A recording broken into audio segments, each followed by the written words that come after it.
Ya, sebagaimana rules tadi, kami mempersilahkan untuk para peserta debat, mungkin kami persilahkan kepada Bung Rocky Gerung untuk membuka sedikit pidato mengenai tema dari debat publik ini. Saya persilahkan, Bung Rocky. Oke, terima kasih Jentera. Memulai satu tradisi yang bagus untuk menyelesaikan perselisihan pikiran dengan pikiran, bukan dengan peralatan hukum. Itu poin di dalam demokrasi. Artinya, semakin banyak aturan hukum, itu menunjukkan demokrasi tidak bekerja. Dengan kata lain, bila sesuatu bisa diselesaikan dengan pertukaran pikiran, untuk apa diajukan itu sebagai kasus?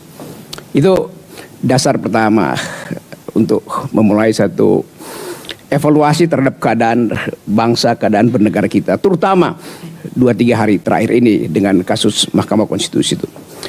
Di dalam soal yang menyangkut kasus saya itu ada di dalam media massa, tapi saya anggap bahwa melaporkan saya itu adalah hak paling primer dari seorang warga negara atau setiap warga negara yang merasa ada sesuatu yang lalai untuk saya ucapkan, atau lalai, kalau saya sebutkan dengan negatif, lalai untuk saya hormati, yaitu martabat presiden.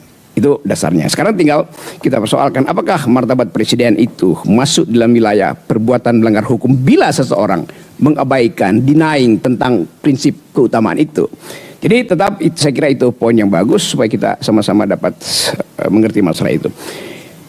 Yang ketiga, poin ketiga, jadi poin pertama tadi tentang pentingnya demokrasi, deliberatif demokrasi mendahului pelaporan hukum. Yang kedua tentang kedudukan dari prinsip perbuatan melawan hukum di dalam kasus saya yang dianggap menghina presiden. Yang ketiga adalah hal yang mungkin kita sama-sama mengerti bahwa setiap keadaan akan dikondisikan sehingga pengkondisian itulah yang menjadi masalah tuh. Saya beri contoh secara cepat-cepat. Waktu saya mengucapkan bajingan tolol, ada kondisi yang masih meminta perhatian publik atau dielulukan oleh publik bahwa Pak Jokowi punya legitimasi 82%. Bahwa saudara Ferdinand dari partai, maaf Bang, mungkin 1,5 menit lagi ya. Ya, pasti dalam 20 detik. Saudara Ferdinand dari PDIP menarik gugatan saya dan menganggap bahwa saya mungkin benar. Jadi sebetulnya ada poin di situ yang sering kita sebut pacta sunt servanda, a pact must be served. Jadi perjanjian itu mesti dilakukan, tetapi dalam hukum perdata juga ada kondisional, yaitu rebus sic stantibus. Bila hal-hal yang semula diduga sebagai akibat dari melawan hukum itu sudah berubah. Nah, saya anggap bahwa sekarang ada perubahan, tapi tetap peristiwa ini menjadi pelajaran demokrasi. Terima kasih. Baik, terima kasih Bung Rocky. Saya persilahkan kepada Bang Prianto. Waktunya 5 menit ya Bang. THI Jentera. Yang saya hormati Bang Rocky Gerung, ini akademisi yang memang ahli debat gitu. Kalau saya praktisi. Jadi saya mau cerita sedikit kenapa diadakan debat ini. Ini adalah usulan dari Bang Rocky Gerung bahwa segala suatu persoalan hukum tidak harus diselesaikan dengan ranah hukum, seperti itu. Pemikiran Bung Rocky seperti itu. Bagi Bang Rocky Gerung, apa yang dilakukan dengan bajingan tolol itu bukan merupakan perbuatan melawan hukum, tapi bagi Perkohan selaku penggugat itu merupakan perbuatan melawan hukum. Nggak ada masalah perbedaan itu karena perbedaan sudut pandang. Jadi dari sudut pandang yang beda sehingga melihat arti perbuatan melawan hukum itu beda. Hal yang paling pokok, saya dengan Bang Rocky itu sepakat bahwa acara debat ini untuk membangun kesadaran hukum masyarakat. Di sini ada 3 poin dari panitia tujuan kegiatan ini. Untuk mengetahui konsep kebebasan berekspresi dan berpendapat dalam tatanan hukum perdata, memberitahukan ke publik mengenai konsep keabsahan gugatan perdata dalam kasus kebebasan berekspresi dan berpendapat. Yang 3, memberikan pemahaman kepada mahasiswa dan masyarakat umum mengenai urgensi kebebasan berekspresi dan berpendapat di muka umum. 3 hal yang menjadi tujuan pokok ini mungkin nanti akan ditanyakan oleh FLUR, sehingga debat ini bermanfaat buat mahasiswa khususnya dan juga buat masyarakat umumnya, agar tidak ada lagi suatu kejadian-kejadian atau peristiwa hukum yang melanggar hukum. Saya tidak akan masuk kepada pengertian perbuatan melawan hukum. Suatu pengantar, pada kesempatan ini saya juga perlu menyampaikan, karena Perkomhan adalah baru lahir, belum 2 tahun. Jadi mengenai gugatan Perkomhan ini berawal dari gugatan terhadap Menko Polhukam. Menko Polhukam waktu itu kami menganggap melakukan perbuatan hukum, karena Menko Polhukam selaku eksekutif ikut campur di dalam kewenangan yudikatif pada beberapa kasus. Yang kedua, saya menggugat abang saya ini yang saya hormati, akademisi yang sudah tidak asing lagi, perbuatan hukum karena perkataannya melanggar kepatutan. Maaf, Yang ketiga, saya menggugat Ketua MK. 2 menit lagi ya Bang ya? Berapa menit lagi? 2 menit lagi. Iya, masih ada waktu, berarti 2 menit cukup panjang. Saya menggugat Ketua MK Anwar Usman. Sama perbuatan melawan hukum. Apa perbuatan melawan hukum yang dilakukan oleh Anwar Usman itu adalah tidak mengundurkan diri, ada konflik of interest terhadap kasus yang diputus. Sedangkan undang-undang mengharuskan Anwar Usman itu harus mengundurkan diri apabila ada kepentingan, ada konflik of interest.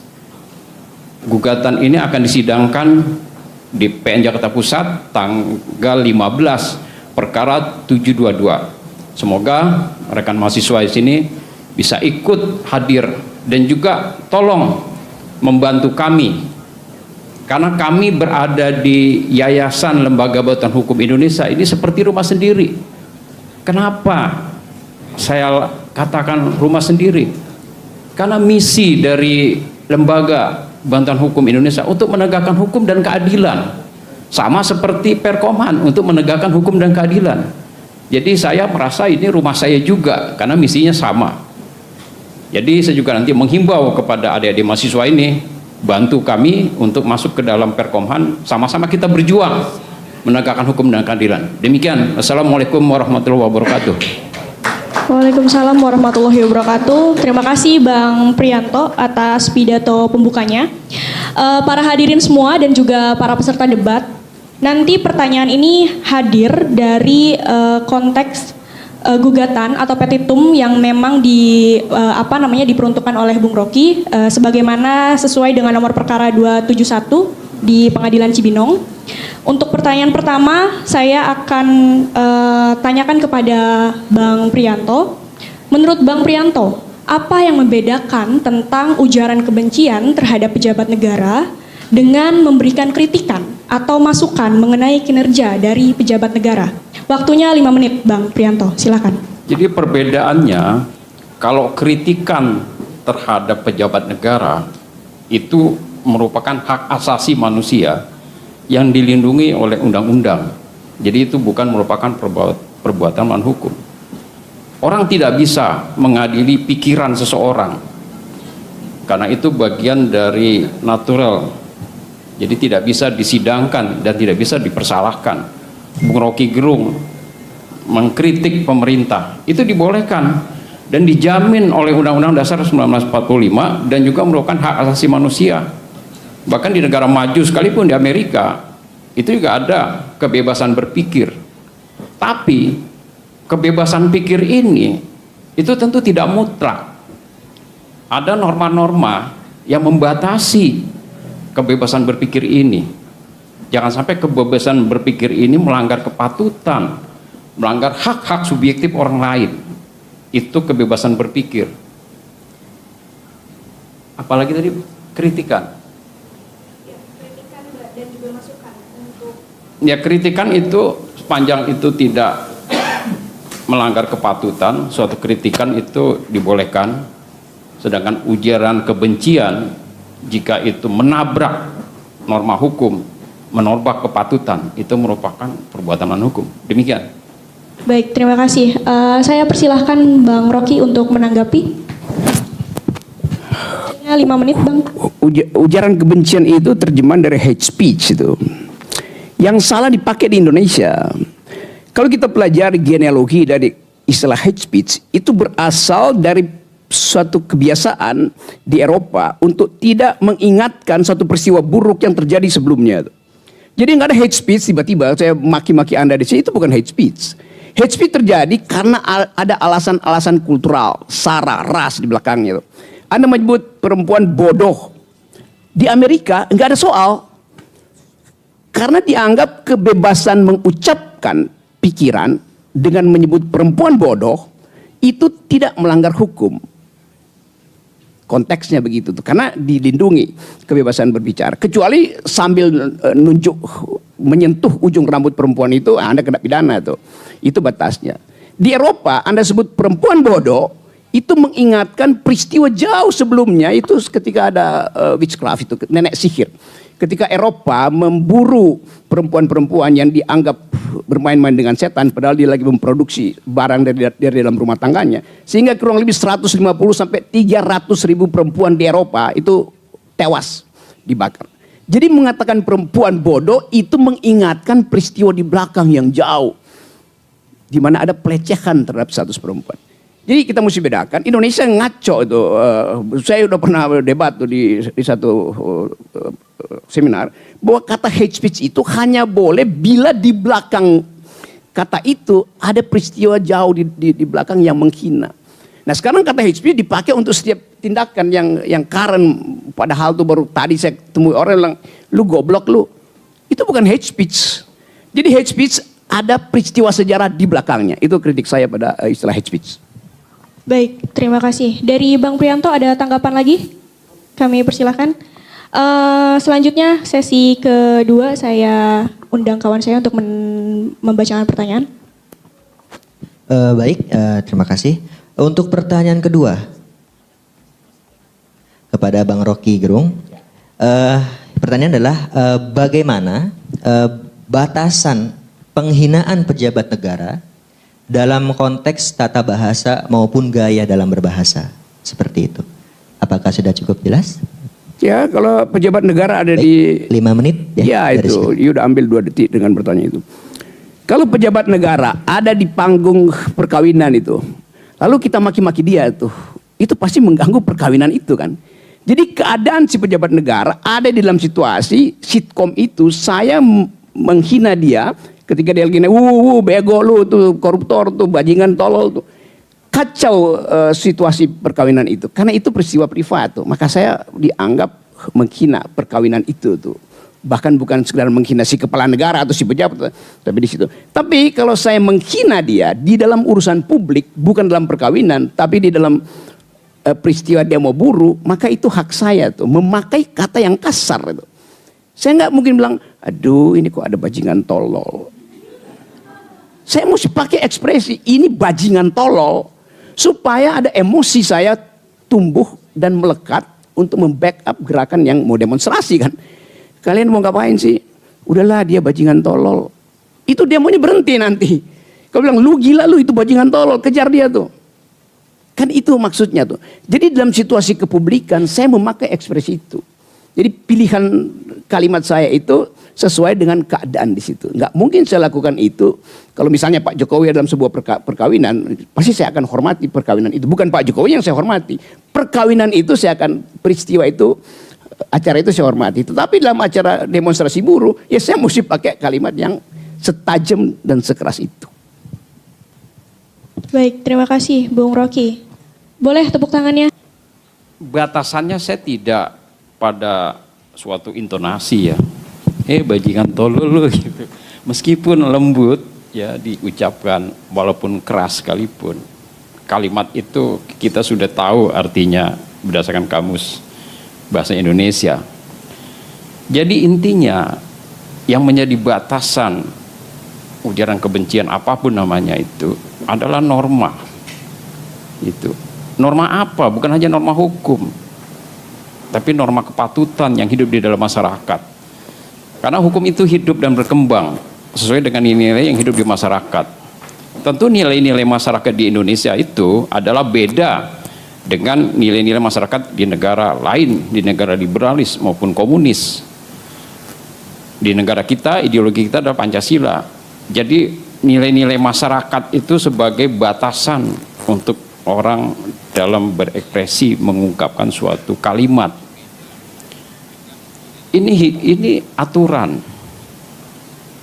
Jadi ada suatu peristiwa di tahun 1919, mungkin nanti saya panjangkan lagi jawaban ini kalau nanti ada pertanyaan, di mana pada saat itu tidak ada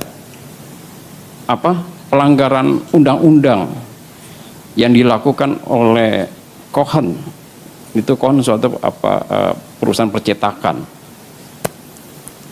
Dalam berkembangnya hukum, akhirnya itu menjadi perbuatan melawan hukum meskipun tidak ada di dalam undang-undang. Itu intinya batasan itu adalah norma. Dan apa yang dikatakan di Indonesia mungkin di negara lain juga bukan merupakan suatu perbuatan melawan hukum. Misalnya di negara komunis, di Korea, orang yang yang rambutnya tidak sama dengan Kim Jong Un itu dihukum gitu kan. Itu intinya bahwa masyarakat harus betul-betul mengetahui batasan-batasan berekspresi itu. Jangan sampai menabrak norma-norma yang nanti menjadi persoalan hukum, baik pidana maupun perdata. Demikian batasan-batasan yang saya sampaikan. Baik, terima kasih. Saya mempersilahkan Bung Rocky untuk menanggapi. Ya, itu bagus tadi bahwa sesuatu yang tidak melawan hukum kemudian dijadikan norma melawan hukum itu. Tapi sebaliknya juga bisa terjadi, yang dulu melawan hukum akhirnya tidak melawan hukum. Saya kasih contoh. Pak Prianto bilang 1919, saya kasih contoh yang lebih jauh lagi itu 1767. Perempuan di era Ratu Victoria kalau dia mandi dan tidak pakai baju walaupun kamar mandi sendiri, dia dihukum tuh. Karena dianggap mandi itu harus tertutup dari mata laki-laki. Tapi dia mandi sendiri, kamar mandinya nggak ada yang lihat. Dibikin logika tuh bahwa Anda mandi, ada seorang pria melihat Anda, yaitu Tuhan itu. Maka dia dihukum itu. Itu yang namanya rahasia Ratu Victoria. Disebut Victoria Secret. Kelamin perempuan, payudara perempuan, itu adalah rahasia perempuan. Karena itu mesti ditutup. Kendati dia mandi di kamar mandinya sendiri. Perbuatan melawan hukum. 200 tahun kemudian, yang namanya Victoria Secret itu dijual di pasar Jatinegara, dijual di semua mall, yang dalam bentuk merek celana dalam perempuan tuh. Bra and lingerie. Dan itu bukan lagi perbuatan melawan hukum. Jadi betul bahwa yang tadinya melawan hukum karena perubahan peradaban, dia bukan lagi melawan hukum. Hal sebaliknya juga bisa terjadi. Jadi saya kira mesti diambil relativitas itu tuh. Jadi kalau dibilang iya ada semacam kultur untuk jangan menghina presiden. Oh iya, nah saya mau memulai satu kultur alternatif supaya hinalah presiden kan. Jadi kalau menghina presiden hari ini melawan hukum, mungkin makin lama menghina itu bukan lagi perbuatan melawan hukum. Dan itu terjadi hari-hari ini. Semua rakyat Indonesia sebagian besar menghina Presiden Jokowi karena peristiwa Mahkamah Konstitusi. Jadi itu intinya itu. Terima kasih. Baik, terima kasih. Baiklah, terima kasih untuk dari kedua belah pihak debat ya yang sudah memberikan tanggapan dan juga pernyataannya. Selanjutnya saya persilahkan dan saya mengundang abang-abang gitu ya, penanggap dari undangan maupun para mahasiswa yang hadir di sini untuk memberikan tanggapan ataupun pertanyaan seperti itu kepada Bung Prianto dan juga Bung Rocky Gerung. Mungkin untuk waktunya selama 15 menit ya, kepada abang-abang sekalian dipersilahkan.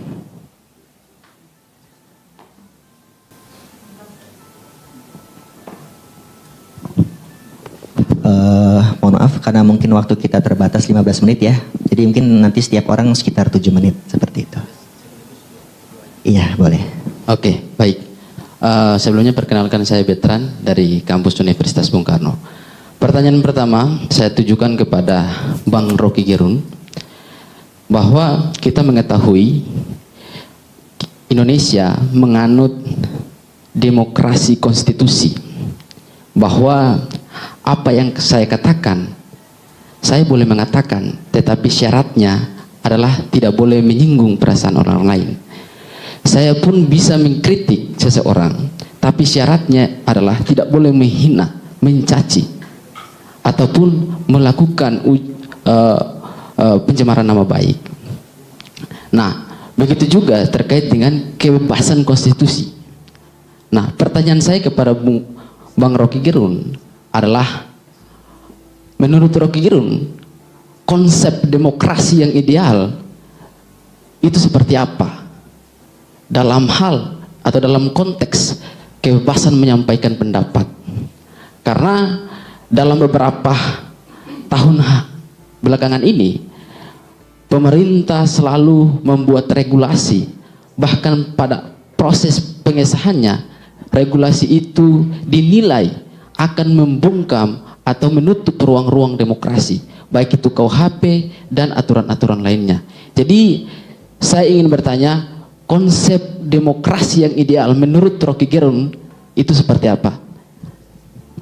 Selanjutnya saya mau bertanya kepada Pak Priyanto, kalau misalnya kita ke belakang melihat di tahun 1930-an, Bung Karno itu pernah ditangkap dan diadili dalam sidang di masa pemerintahan Hindia Belanda dengan tuduhan melakukan pencemaran ataupun ucapan-ucapan pencemaran nama baik terhadap pemerintahan Hindia Belanda dengan kritikan-kritikan yang tajam. Namun Bung Karno menyampaikan pledoinya bahwa upaya itu dilakukan untuk melawan satu sistem yang menindas rakyat. Jadi menurut saya bahwa hari ini kita bicara dalam konteks demokrasi dengan pembungkaman ruang-ruang demokrasi, ketika narasi-narasi kritik yang kita sampaikan itu dikatakan sebagai bentuk pencemaran nama baik, penghinaan dan lain-lain. Apakah hal itu dilakukan hanya untuk melindungi kepentingan-kepentingan golongan-golongan tertentu, atau melindungi kepentingan kaum 1% yang kita sebut yaitu kelompok oligarki? Mungkin itu pertanyaan buat Pak Priyanto. Terima kasih. Terima kasih. Mungkin kita terlebih dahulu untuk sesi penjawabannya ya. Mungkin pertama kepada Bung Rocky, silahkan untuk menjawab pertanyaan tadi, waktu 5 menit dari sekarang. Istilah constitutional democracy itu sebenarnya istilah palsu tuh. Karena dia contradictio in terminis, bahkan in adjectiva, karena konstitusional. Demokrasi itu tidak memerlukan konstitusi. Karena prinsip demokrasi artinya percaya pada peradaban tukar tambah argumen. Itu dasarnya tuh.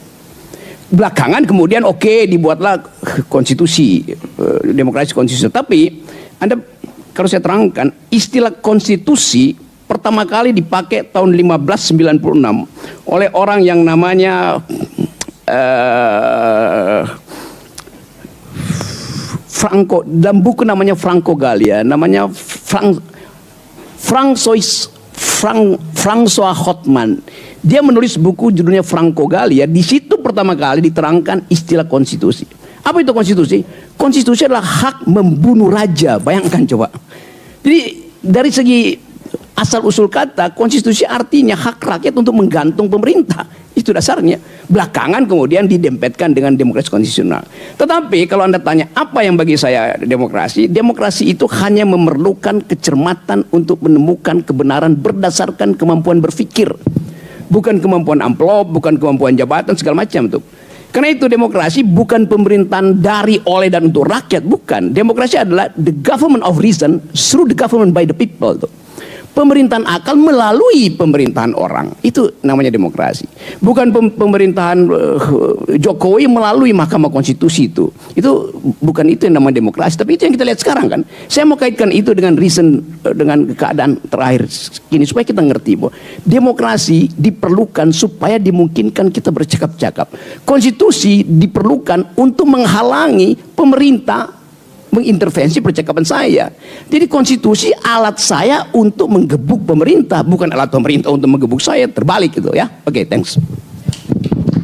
Oke, baik, masih ada 3 menit. Apakah sudah cukup, Bang? Cukup? Oke. Selanjutnya mungkin sebelum Bang Priyanto menjawab pertanyaan tadi, mungkin apakah ada yang ingin ditanggapi dari pernyataan Bang Rocky tadi? Cukup. Oke, berarti bisa langsung ke menjawab pertanyaan ya. Oke, untuk Bang Priyanto dipersilakan 5 menit, silakan. Ya, tadi buat penanya Bang Betran ya. Ya memang kebebasan berpikir, kebebasan berekspresi pada era Bung Karno itu memang pemasungan untuk memasung pergerakan nasional. Jadi pemerintah Belanda tentu dalam memberantas kebebasan berpikir ini melalui undang-undangnya yang kita masih pakai sekarang, KUHP. Itu adalah senjata. Jadi KUHP yang dibuat oleh pemerintah Hindia Belanda pada waktu itu dan sekarang masih berlaku, tapi sebagian sudah banyak yang sudah di judicial review oleh Mahkamah Konstitusi. Jadi undang-undang itu dibuat memang untuk menekan pergerakan. Pada saat itu kan zaman revolusi gitu.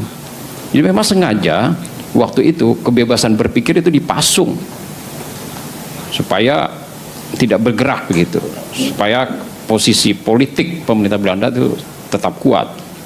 Dalam perkembangannya kita lihat dari segi yang positif dengan adanya Mahkamah Konstitusi, pasal-pasal mengenai penghinaan kepala negara 310, 3 berapa itu lagi ya, itu kan sudah dihapuskan, sudah tidak bisa.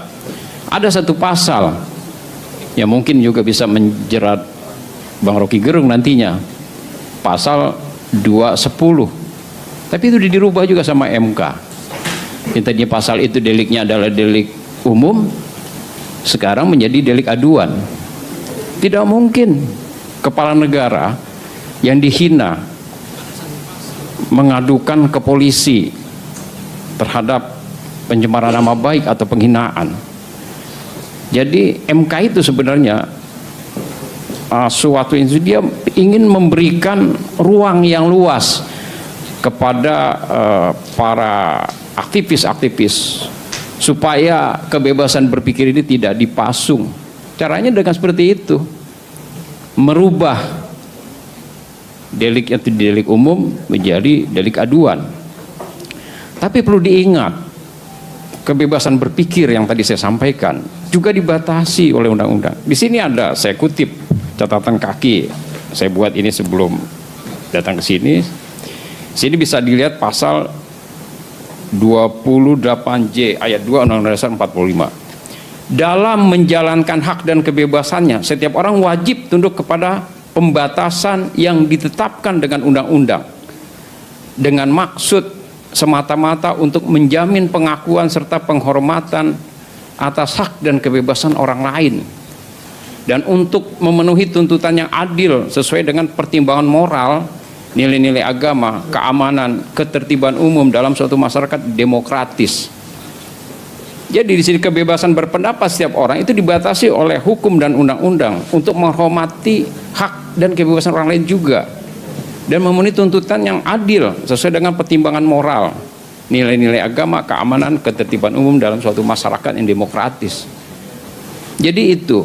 Jadi saya tidak setuju apabila dikatakan bahwa ada suatu pemasungan terhadap kebebasan berpendapat dengan adanya pembatasan dari kebebasan berpendapat ini. Karena ini Undang-Undang Dasar 45 yang memang sudah dibuat oleh DPR melalui amandemen ya. Jadi seperti itu. Jadi kita harus tetap berpikir positif terhadap Undang-Undang KUHP yang baru ini, bahwa Maaf, Bang. kebebasan pikir tetap ada. 1 menit lagi ya, silakan. Jadi kebebasan berpikir ini tetap ada, tidak akan diadili aktivis-aktivis ini dalam melakukan suatu kebebasan berpikir, berserikat, berkumpul, itu tidak akan diadilin. Sepanjang tidak menabrak norma hukum dan norma kepatutan, ketertiban umum, kesusilaan. Ini norma. Gitu. Dan norma ini tidak bisa diperdebatkan. Kalau mau dirubah norma itu di DPR, gitu. Jadi udah suatu dogma. Seperti korupsi dihukum sekian tahun, itu dogma. Seperti ini norma yang diatur oleh Undang-Undang Dasar 45 juga merupakan dogma. Seperti itu negara demokrasi kita dengan ideologi Pancasila. Demikian jawaban saya. Terima kasih. Oke, baik. Terima kasih Bang Prianto atas jawaban dari penanggap yang pertama. Dari Bung Rocky, apakah ada tanggapan dari pernyataan tersebut? Saya kasih jalan kaki ke Pak Prianto itu. Silakan. Pak. Yang diatur dalam konstitusi adalah kesetaraan warga negara. Itu prinsipnya. Jadi Anda nggak boleh hina sama warga negara. Jadi persen itu dinyatakan karena perlindungan hak asasi manusia. Yang bukan persen adalah pejabat negara. Jadi pejabat negara tidak masuk di dalam konsideran itu. Kenapa pejabat negara nggak masuk? Karena pejabat negara potensial untuk melanggar HAM. Jadi justru ini yang selalu salah, bahwa pelanggar HAM itu bukan antar warga negara, tetapi negara terhadap warga negara tuh. Karena kedudukan yang tidak seimbang tuh. Jadi kekuasaan ada pada negara. Kalau dia melakukan sesuatu terhadap warga negara, dia potensi melakukan pelanggaran HAM. Kalau warga negara melakukan hal yang sama pada negara, itu bukan pelanggaran HAM. Kan itu definisi umum di dalam Universal Declaration of Human Rights. Saya kasih contoh ya. 1998 saya memimpin, saya kenal ruangan ini karena saya penasehat khusus politik Adnan Buyung Nasution. Saya ngatur rencana politik YLBH itu. 1998 saya mimpin rapat di sini. Ada 3 orang yang sekarang anggota DPR datang ke sini untuk ikut rapat. Saya bilang, Anda anggota DPR Orde Baru, Anda keluar dari ruangan ini nih. Dia ngotot, saya bilang saya tempeleng kalau nggak keluar. Karena udah terjadi perubahan aura tuh. Dulu Orde Baru itu suka-sukanya tuh. Di sini dulu kalau kita lagi diskusi tentang kebebasan berpendapat, datang intel dari Kramat 5 situ, Kremlin, waktu itu polisi dan militer masih sama. Dia naik di atas meja ini, naik. Oh, dia. Atas nama undang-undang saya bubarkan. Dia bilang atas nama undang-undang. Kita tanya undang-undang apa? Undang-undang subversi. Yang naik di sini polisi, disuruh oleh tentara itu. Karena itu setiap kali kita diskusi di sini, kita tahu akan dikepung, maka kita buka jendela di belakang situ. Ini belum begini gedungnya, ada jendela kecil, dia lompat ke jalan mendut di belakang situ. Jadi kita selalu siap untuk kabur dari ruang diskusi. Nah itu Orde Baru masih bilang atas nama undang-undang saya bubarkan diskusi, kita lompat semua. Sekarang tidak atas nama undang-undang, atas nama laporan PDIP saya dinyatakan melanggar hukum. Kan gila tuh. Dan itu yang saya bilang tadi, sekarang separuh dari pelapor PDIP itu menganggap dia salah. Sekarang minta maaf semua, di koran udah banyak tuh. Kami mau tarik pernyataan kami yang menganggap Pak Rocky menghina. Kenapa? Karena memang Pak Rocky rupanya betul bahwa Jokowi bajingan tolol. Jadi Anda bayangkan perubahan suasana itu tuh. Nah saya mau terangkan itu untuk mengatakan bahwa living constitution, hukum itu tumbuh berdasarkan perubahan politik, itu dasarnya tuh. Jadi sekali lagi poin itu saya sodorkan kepada teman-teman untuk sebarkan bahwa tidak ada larangan warga negara menghina, mempermalukan kepala negara itu. Yang nggak boleh adalah kepala negara menghina dan mempermalukan warga negara. Itu matematikanya begitu. Oke, masih ada 2 menit. Lanjutkan. Kenapa nggak boleh? Karena presiden, wakil presiden, pejabat-pejabat saya yang gaji, Pak Prianto yang gaji. Kita boleh gebuk dia karena kita yang gaji dia kan. Itu dasarnya simple. Anda kacung saya, jadi jangan hina saya tuh. Anda bagian dari pendapatan saya, pajak saya bayar buat Anda. Kenapa Anda marah saya? Jadi nggak boleh negara memarahi warga negara. Apalagi kepala negara memarahi warga negara melalui aparat-aparat negara. Itu namanya dungu.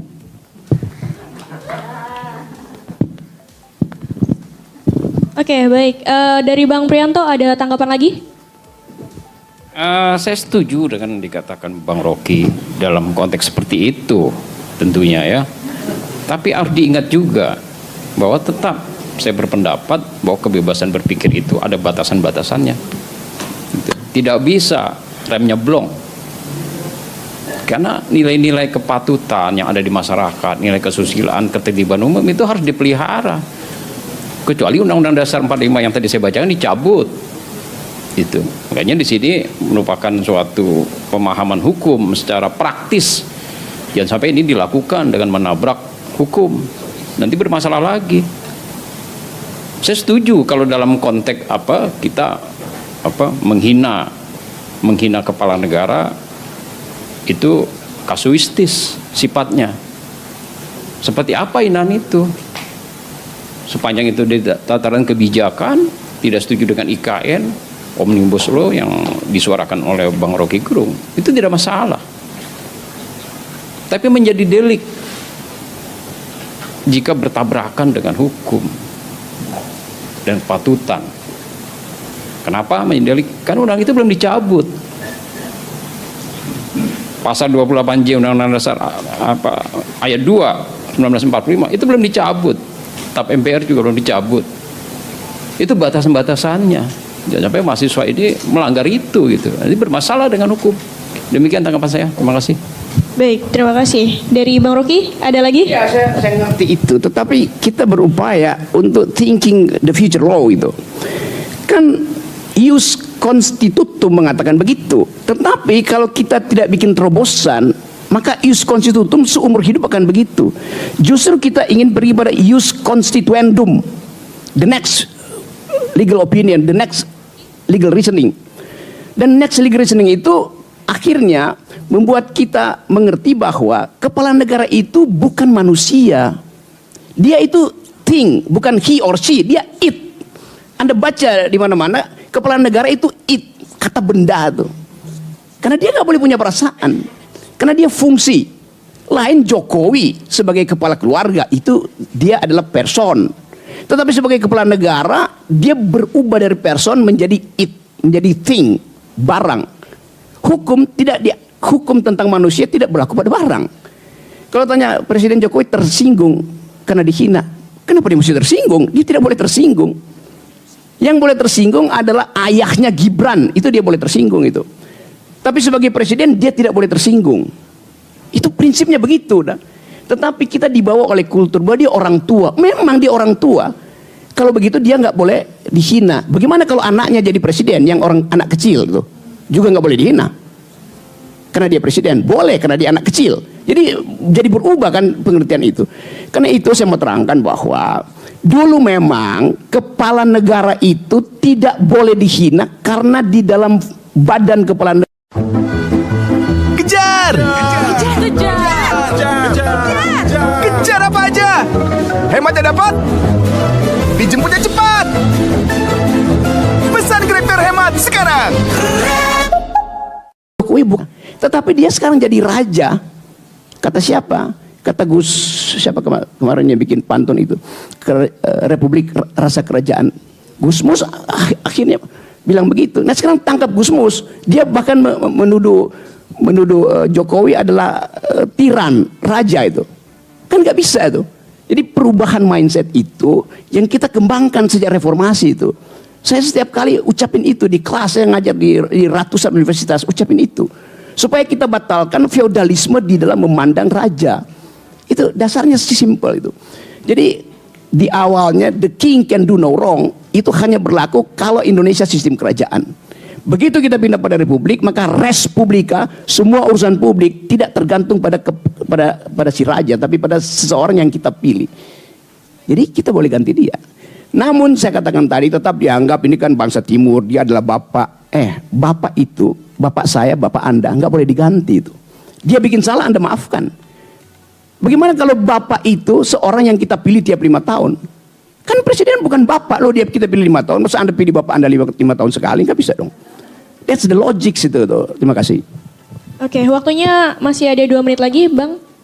Oke, cukup baik. Tepuk tangan untuk kita semua biar semangat dulu.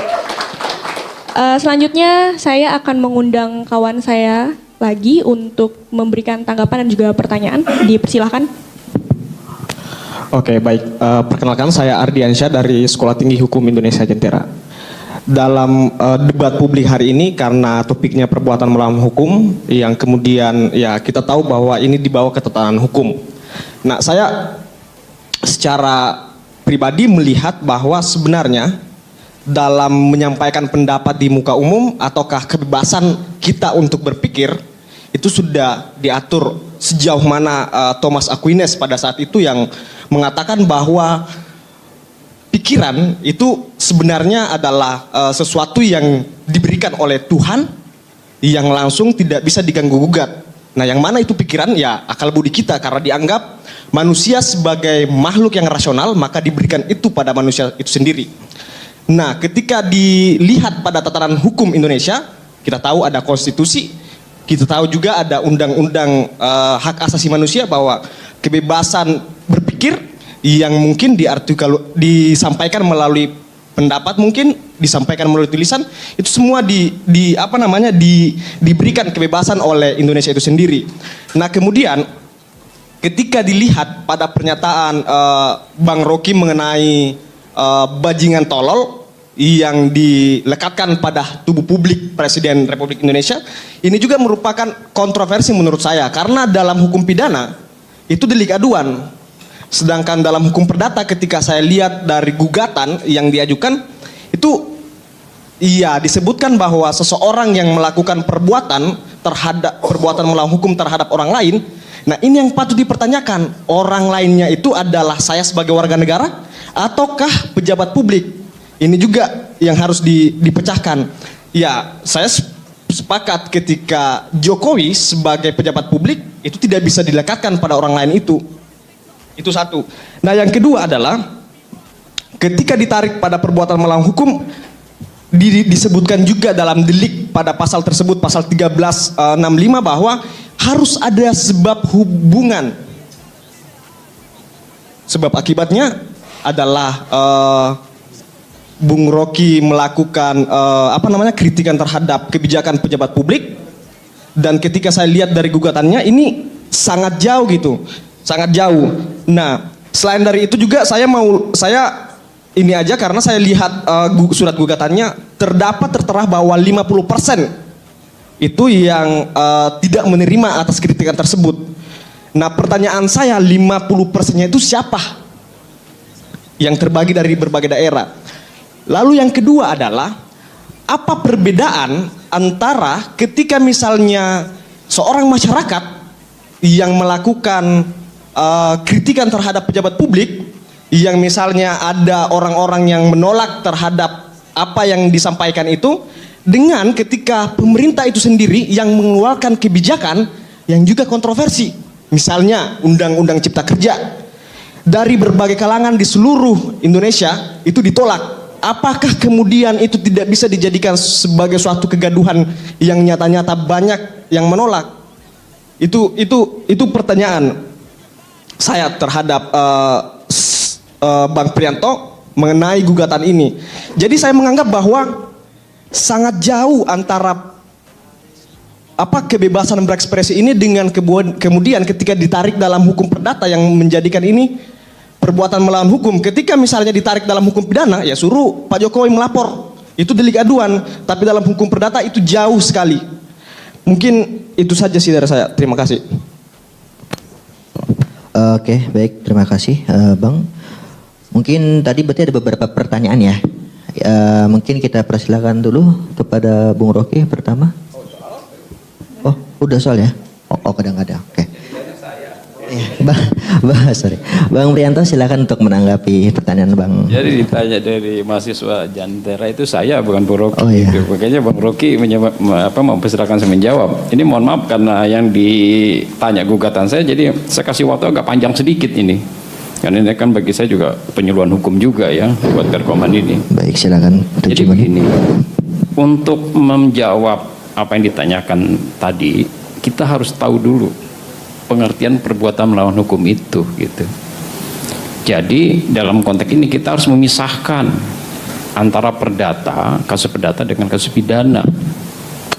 Yang tadi dibacakan gugatan saya itu adalah perdata gitu. Pada awalnya konsep perbuatan melawan hukum yang diatur oleh KUH Perdata oleh BW itu adalah melanggar undang-undang.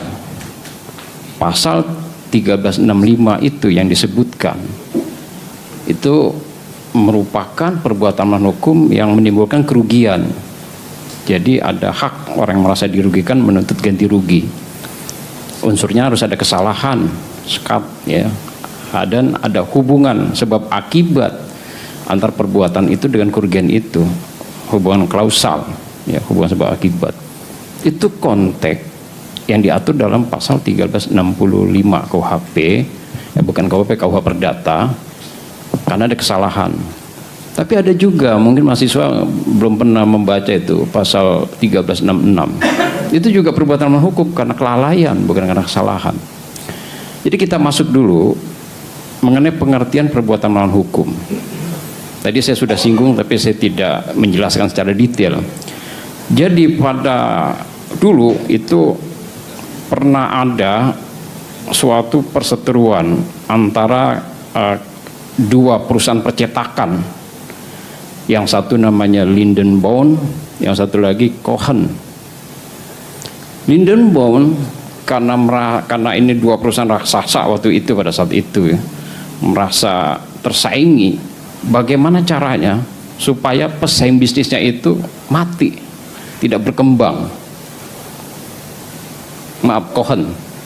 Jadi Cohen ini mendekati pegawai Lindenbaum, didekati, ditanya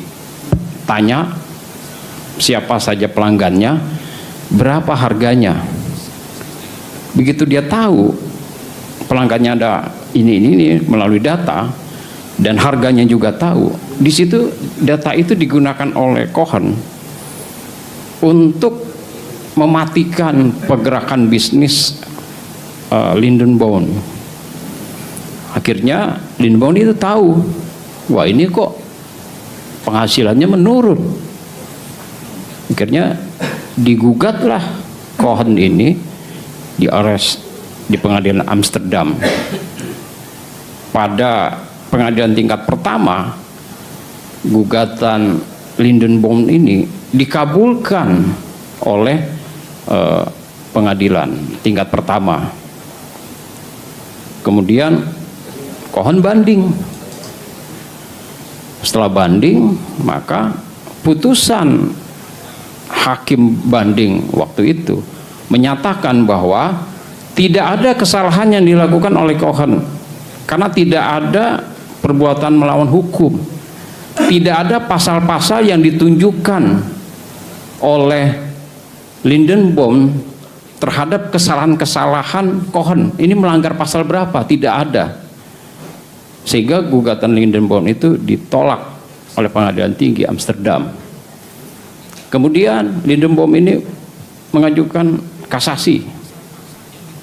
Hogerat kau di sini Mahkamah Agungnya Belanda.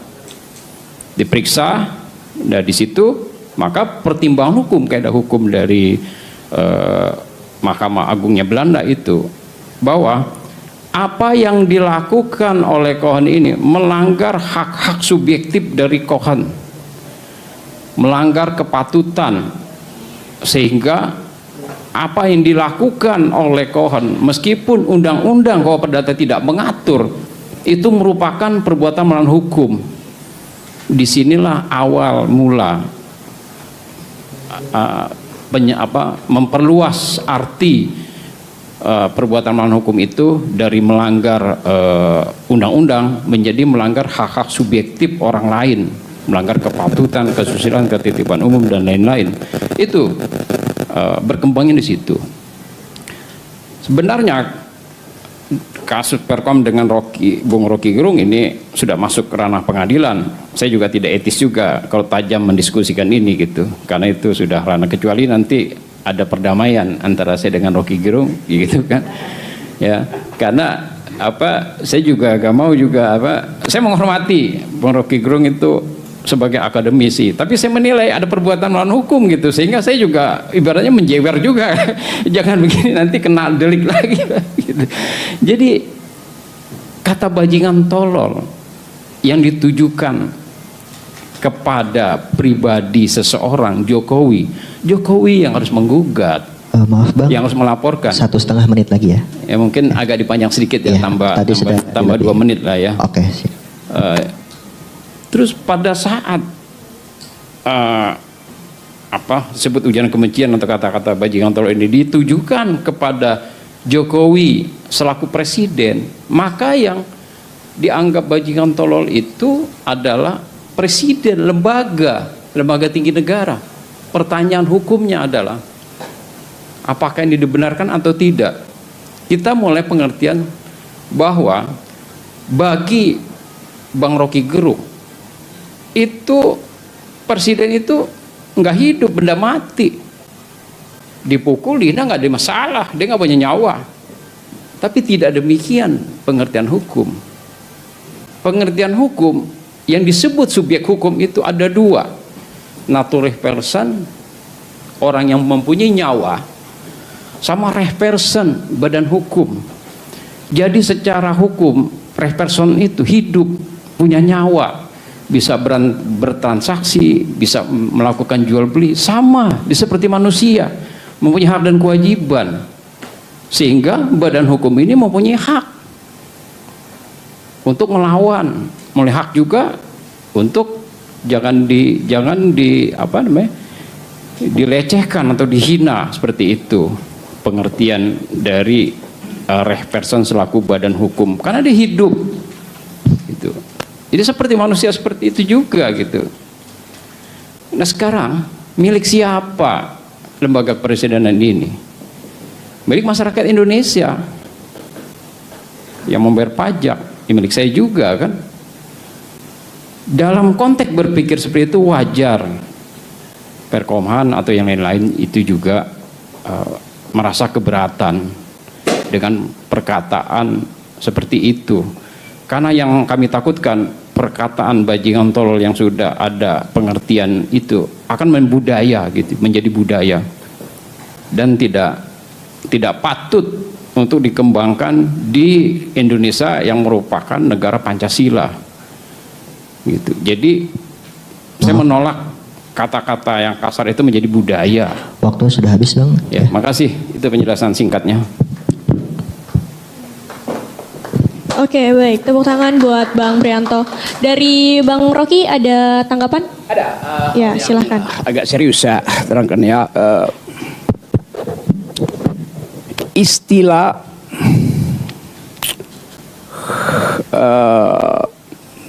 apa namanya, person in law itu pada korporasi, apalagi pada jabatan-jabatan publik, di dalamnya tidak ada unsur perasaan. Itu soalnya tuh. Walaupun dia dimanusiakan, tetapi dia seperti dirobotkan. Robot nggak punya perasaan tuh. Jadi nggak mungkin robot tersinggung. Dan aktivitas birokrasi kita sekarang robotics tuh. Kebijakan dibuat berdasarkan e-katalog, nggak ada unsur manusia di situ tuh. Kalau saya berhadapan dengan kasir sebuah bank misalnya, saya lihat dia cantik, maka saya kasih dia tips itu. Saya punya emosi, walaupun saya tahu dia hanyalah peralatan dari bank itu. Tetapi sekarang Anda bisa transaksi online tanpa bertemu dengan si kasir kan? Atau kalau Anda perempuan, Anda mungkin tertarik dengan kasir yang laki-laki itu. Jadi istilah-istilah ini harus kita batalkan. Memang istilah human dignity itu hanya ada pada manusia, tidak pada jabatan. Yang kita sebut sebagai ketersinggungan itu kalau dignitas dia, martabatnya disinggung. Dalam bahasa Latin, dalam bahasa Inggris disebut satu paket human dignity. Nggak ada robot dignity, nggak ada function dignity, nggak ada presiden dignity, hanya human dignity, dia manusia ansih. Itu poin dasarnya tuh. Jadi kita mesti pelihara itu sebagai keadaan yang membuat kita makin lama makin pintar untuk membedakan mana sebetulnya persona dan mana yang dipersonakan demi kepentingan pembuktian. Cuman itu dasarnya kan. Itu saya kira tambahannya tuh. Tapi satu yang terakhir saya tambahkan, saya tidak menyebutkan sekedar bajingan tolol, itu dipenggal. Saya bilang Kalau dia bajingan pinter, kalau if and only if dia ada bajingan pinter, dia akan datangi pendemo seperti dia janjikan dulu. Dia akan datangi omnibus law, buruh di situ. Tapi dia nggak datangi buruh. Kan pada waktu itu Pak Jokowi tidak mendatangi pendemo, dia pergi dengan artis-artis naik kereta yang baru diresmikan itu kan. Jadi saya bilang dia bukan bajingan yang pinter, tapi dia bajingan yang tolol. Jadi kausalitasnya ada di situ. Saya tidak katakan dia bajingan tolol karena dia tidak berani menghadapi demonstran seperti yang dia janjikan, maka dia pengecut. Saya sebut bahkan dia pengecut kan. Oke, baik. Tepuk tangan kawan-kawan semua. Kita beralih ke pertanyaan selanjutnya yang akan ditanyakan kepada Bung Rocky. Terkait seberapa jauh batasan privacy dalam sosial media, melihat kasus ini dianggap membuat kegaduhan. Lalu apa yang disebut sebagai kegaduhan yang sebenarnya, Bung Hanya Rocky? pada lembaga survei, biasanya lembaga survei yang Ya, 5 menit, Bung. Ya, karena itu kita sebut sosial media, di dalamnya in persona ada, tetapi emosi terbawa kan. Itu gua gampar lu gitu. Saya tulis begitu, gua gampar lu di Twitter. Padahal saya lagi ngakak-ngakak. Bajingan lu, ngehek lu. Itu bukan makian. Bagi anak Jakarta itu biasa aja sebagai keakraban. Lu bajingan, bangsat lu, ngehek lu, biasa. Tapi bagi mereka yang datang dari kultur feodal, begitu dia lihat tulisan saya misalnya, atau Twitter saya kalau saya punya Twitter, ini kurang ajar nih orang. Dia mesti lihat kondisi psikis dan sosial saya apa.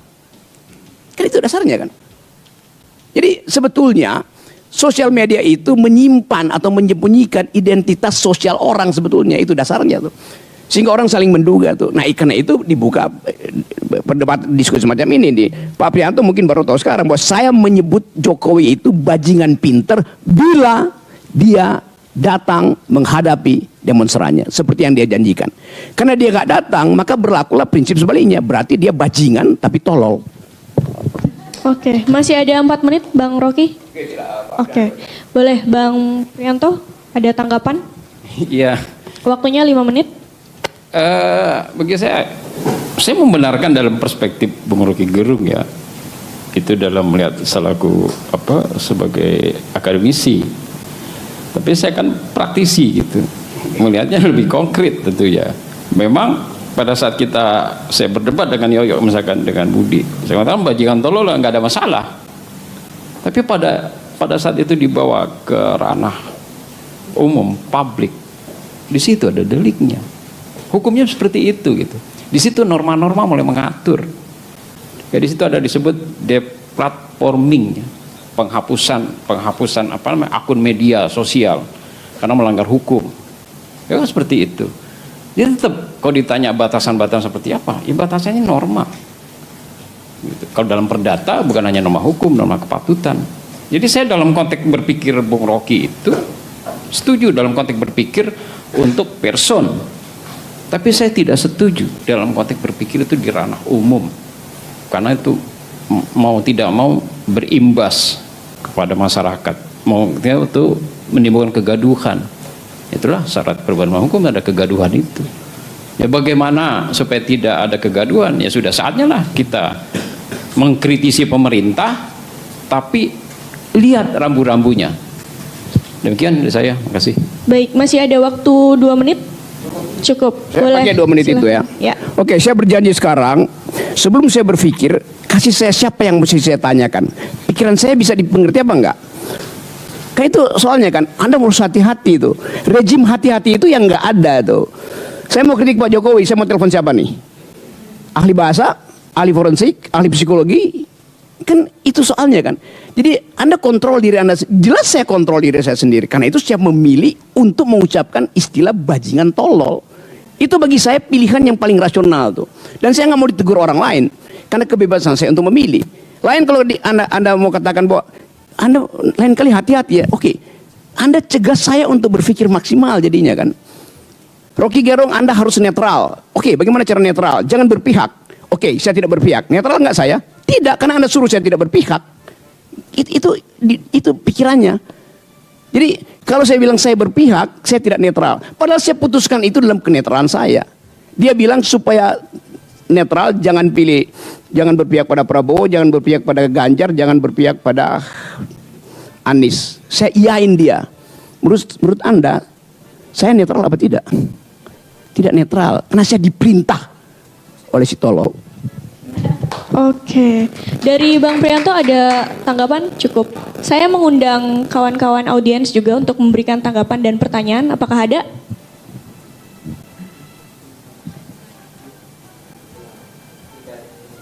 Ya, untuk 2 orang penanggap. Ya, boleh, silahkan.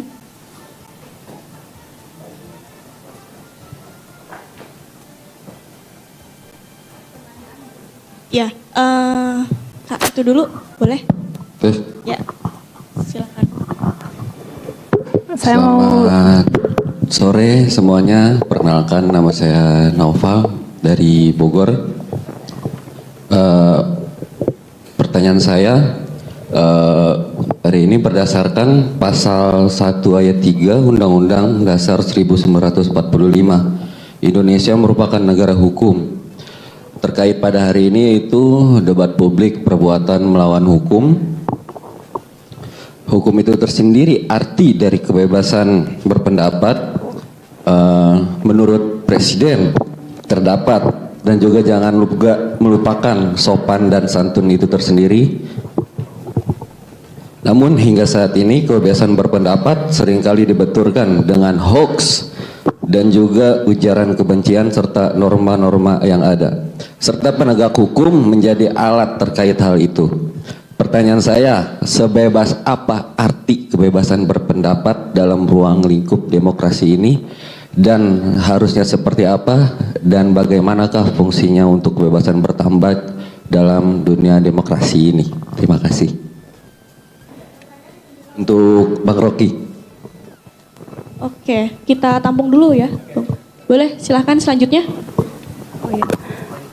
Siang, saya mau bertanya ke Pak Prianto. Pak, ini kan mengenai perbuatan melawan hukum ya, yang menurut saya ini lebih kepada bagaimana sih rakyat tuh bisa mengkritik pemimpin yang ada di pemerintahan ya. Kalau orang pemerintahan mungkin dengan gampangnya mengkritik seseorang yang di bawahnya, entah itu dari melewati media sosial atau melewati apa, tapi selama ini dan faktanya memang orang biasa itu sangat sulit untuk mengkritik pejabat ya. Bahkan pejabatnya sendiri belum tentu juga mau untuk ditemui seperti itu. Lalu gimana sih sebetulnya cara mengkritik pemerintah yang benar menurut Bapak Prianto? Terus apakah juga jika pemerintah itu tidak mau dikritik, lalu bagaimana bisa dia tahu salahnya di mana? Apakah dia akan seperti yang Pak Jokowi dulu awal-awal tuh belusukan gitu ya? Apakah dia akan terus melakukan belusukan? Kan sepertinya juga tidak ada waktu atau tidak sempat ya. Jadi gimana ada kekurangan-kekurangan itu diketahui oleh pemerintah? Terima kasih. Oke, baik. Terima kasih atas pertanyaannya. Mungkin jawaban pertama ya, dari pertanyaan pertama. Oh ya, di sesi selanjutnya Pak ya. Baik, kepada Bang Rocky dipersilakan 5 menit waktunya. Itu apa tadi? Ya nggak ada. Begitu Anda masuk di dalam sistem demokrasi, saya terangkan tadi, otak Anda akan dikontrol oleh otak orang lain. Kenapa begitu? Karena demokrasi itu adalah pemerintahan otak melalui pemerintahan orang. Jadi selama otak kita masih bisa berhubung, nggak akan ada kejahatan. Kan orang yang gagal memaksimalkan otak, dia akan supply bolong otaknya itu dengan pentungan, dengan hoax, dengan amplop. Kan itu dasarnya kan. Jadi di situ argumentasi dasarnya tuh. Jadi apalagi ya manusia itu, demokrasi artinya Anda dan saya setara di dalam argumentasi. Negara cemburu karena dia nggak bisa nangkap orang akhirnya. Kan negara selalu punya intensi untuk mengendalikan. Sementara rakyat dan rakyat tidak punya intensi untuk saling mengendalikan. Mereka mau bercakap-cakap. Itu yang namanya deliberatif demokrasi. Dasarnya di situ tuh. Demokrasi deliberatif artinya kita selesaikan dengan percakapan.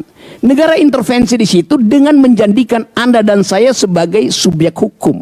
Begitu Anda dan saya jadi subjek hukum, Anda dan saya potensi untuk dihukum. Itu dasarnya tuh.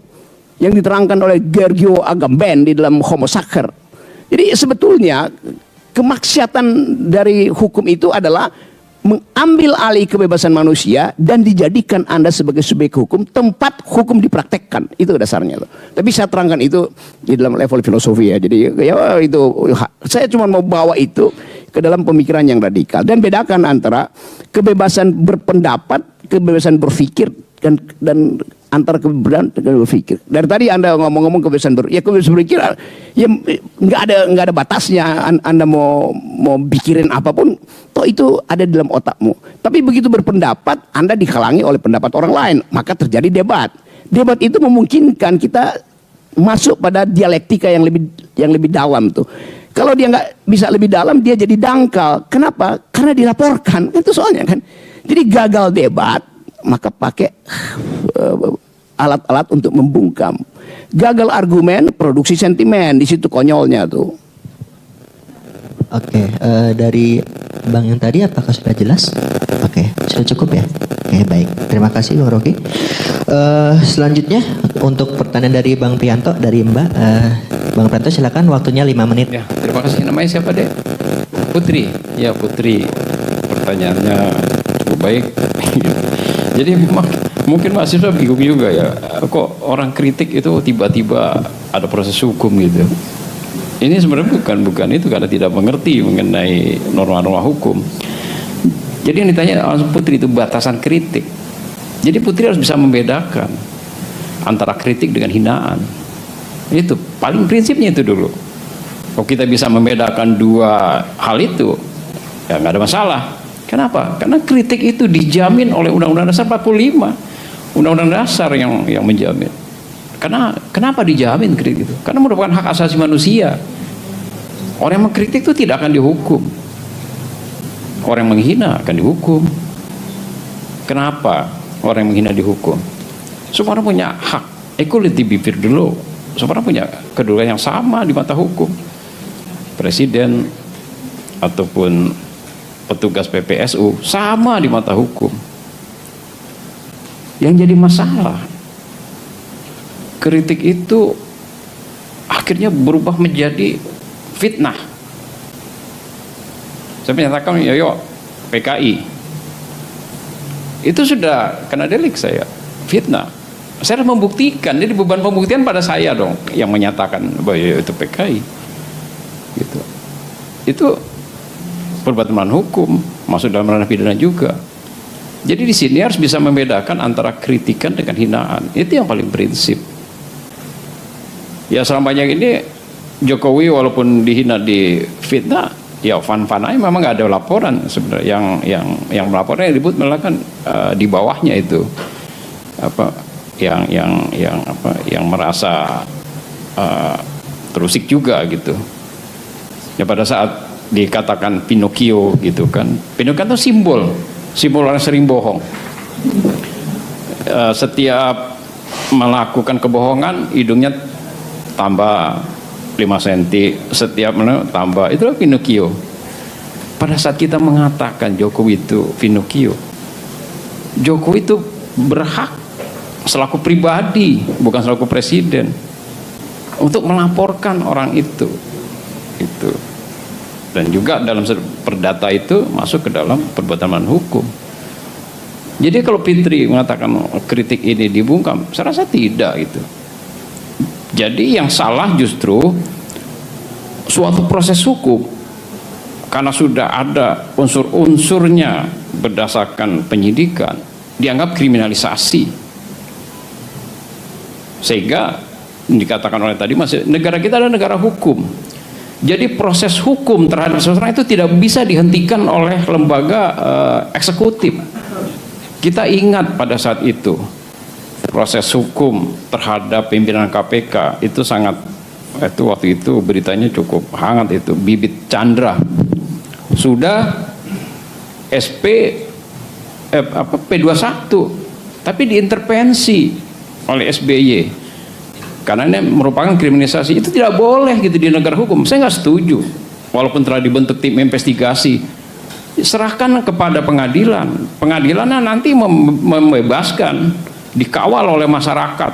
Kalau sampai memang itu kriminalisasi, ya tidak dihukum. Saya pun korban kriminalisasi.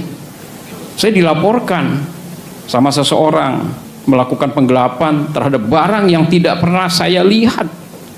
Saya duduk di kursi pesakitan. Saya dihukum 4 bulan penjara. Saya banding. Karena itu tidak benar proses hukum itu. Saya menghargai gitu. Saya menghargai proses hukum itu. Ya, 1 menit lagi Bang ya. 1 menit lagi. Jadi intinya bahwa kepada adik-adik mahasiswa harus bisa membedakan antara kritikan dengan hinaan dan ujaran kebencian. Demikian dari saya. Terima kasih. Oke, baik. Terima kasih Bang. Apakah dari Mbak secukup? Ada satu lagi tadi yang Oh, baik. mengenai lalu bagaimana Pak para pejabat atau pemerintah yang ada di atas-atas itu bisa mengerti apa yang diinginkan rakyat. Mungkin ada beberapa orang yang bisa menyampaikan pendapat karena mungkin famous ya, mungkin seperti Bung Rocky. Lalu kemudian gimana kalau itu saya misalnya punya kritikan kepada bupati atau wali kota. Selama ini misal saya pendam sendiri, mungkin dari 1.000 orang yang berani ngomong cuma 1. Yang 999 ngatainnya dalam hati aja tuh, gimana Pak biar pejabatnya bisa mengerti keluhan rakyat. Jadi supaya pejabatnya mengerti keluhan rakyat itu, Putri, kritikannya disalurkan melalui Perkomhan saja. Perkomhan yang memperjuangkan. Begitu ya. Jadi nggak masalah kritikan Putri ya. Perkomhan akan membela jika ada yang mengkritik tapi dikriminalisasi. Seperti itu jawaban saya. Terima kasih. Oke, betul. Selanjutnya ada satu slot pertanyaan lagi. Saya. Oke, baik. Oke. Selamat sore untuk kita semua. Perkenalkan nama saya Christopher Babis dari Universitas Bung Karno. Jadi menanggapi apa yang disampaikan Pak Prianto, di negara kita sekarang ini, situasi kita membutuhkan kritik yang keras agar pemerintah sadar apa yang mereka buat itu merupakan tindakan keras juga terhadap masyarakat. Sebagai teguran, kita tidak bisa pelan-pelan kepada mereka. Untuk beraudiensi dengan mereka pun, mereka ada yang tanggapi, ada yang mengacuhkan. Nah, itu kemudian menjadi dasar bahwa kritik kita untuk pemerintah sekarang itu ada kritik yang keras. Itu berasal dari masyarakat. Dia menjadi seorang pemimpin, berarti dia siap untuk dikritik karena keputusan-keputusannya. Apakah memberatkan kepada masyarakat atau tidak? Jika kita mengkritik tanpa ada kata-kata yang mengundang perasaan emosi, bagaimana kita menggerakkan massa untuk sadar bahwa memang yang dibuat oleh pemerintah, yang dikeluarkan oleh pemerintah itu salah?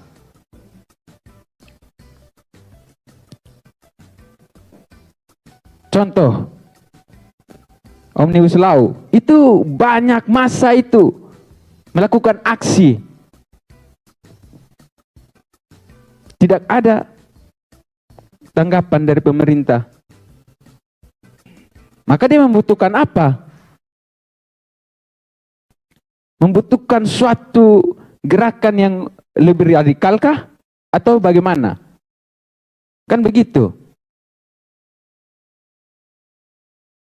Jadi tanggapan pertanyaan saya itu,